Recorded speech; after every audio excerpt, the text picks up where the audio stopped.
سابق وزیر اعظم عمران خان کے خلاف دہشت گردی کے دفعات کے تحت درج مقدمے کا معاملہ عمران خان کا ضمانت قبل از گرفتاری کے لیے انسداد دہشت گردی عدالت سے رجوع کرنے کا فیصلہ۔ درخواست دائر ہونے پر انسداد دہشت گردی عدالت کے جج راجہ جواد عباس حسن سماعت کریں گے۔ اسلام آباد ہائی کورٹ نے عمران خان کا 3 روزہ راہداری ریمانڈ منظور کیا تھا۔ عمران خان کے خلاف تھانہ مارگلہ میں دہشت گردی کے دفعات کے تحت مقدمہ درج ہوا تھا۔ اب انسداد دہشت گردی عدالت سے رجوع کرنے کا فیصلہ کیا گیا ہے۔ سابق وزیر اعظم عمران خان کے خلاف دہشت گردی کے دفعات کے تحت درج مقدمے کا یہ معاملہ ہے۔ عمران خان کا ضمانت قبل از گرفتاری کے لیے انسداد دہشت گردی عدالت سے رجوع کرنے کا فیصلہ۔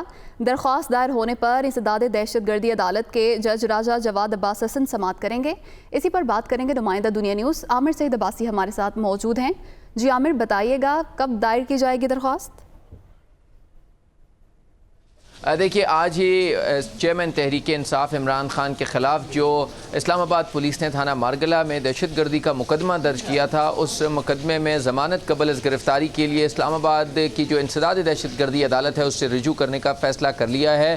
پی ٹی آئی کی جو قانونی ٹیم ہے اس نے عمران خان کی درخواست ضمانت تیار کر لی ہے، کیونکہ اسلام آباد ہائی کورٹ نے 3 دن کے لیے ان کی جو راہداری ضمانت تھی وہ منظور کی تھی اور ان کو حکم دیا تھا کہ وہ 3 روز کے اندر اسلام آباد کی جو انسداد دہشت گردی عدالت ہے اس سے رجوع کریں اور وہاں پر اپنا مقدمہ پیش کریں، اور جو وہ درخواست ضمانت دائر کرنا چاہتے ہیں وہ انسداد دہشت گردی کی عدالت میں دائر کریں۔ اور اسی مقصد کے لیے آج ان کا دوسرا دن ہے، کل تیسرا دن ہے، لیکن آج ہی تحریک انصاف کی جو قانونی ٹیم ہے اس نے آج ہی فیصلہ کیا ہے کہ عمران خان کی جو ضمانت ہے اس کے لیے درخواست دائر کر دی جائے گی انسداد دہشت گردی کی عدالت میں۔ اور انسداد دہشت گردی کی عدالت کے جو جج ہیں راجہ جواد عباس، وہ آج درخواست پر سماعت کریں گے اور فیصلہ ہوگا کہ عمران خان کو ضمانت ملنی ہے یا نہیں ملنی، اور پولیس کو گرفتاری سے روکنا ہے یا نہیں روکنا، کیونکہ اسلام آباد ہائی کورٹ نے صرف 3 دن کے لیے عمران خان کو راہداری ضمانت دی تھی اور یہ حکم دیا تھا کہ 3 روز کے اندر یعنی 25 اگست سے پہلے وہ اسلام آباد کی جو ATC عدالت ہے وہاں پر رجوع کریں۔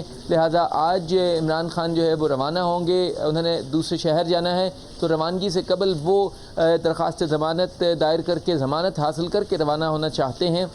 اسی مقصد کے لیے ان کی جو قانونی ٹیم ہے اس نے ان کی درخواست ضمانت تیار کر لی ہے، اور اسلام آباد پولیس نے 20 اگست کو ہونے والی جو ان کی تقریر تھی جس میں اسلام آباد پولیس کے حکام اور اس کے علاوہ ایڈیشنل سیشن جج کو دھمکیاں دی تھی اور تھریٹ کیا تھا، اس مقدمے میں دہشت گردی کی دفعات کو ایڈ کیا تھا۔ اسی مقدمے میں اب عمران خان نے گرفتاری سے بچنے کے لیے اسلام آباد کی عدالت سے رجوع کرنے کا فیصلہ کیا ہے تاکہ پولیس انہیں گرفتار نہ کر سکے۔ آج ہی درخواست دائر کر دی جائے گی۔ عامر سعید عباسی، بہت شکریہ، آپ نے تفصیلات سے آگاہ کیا۔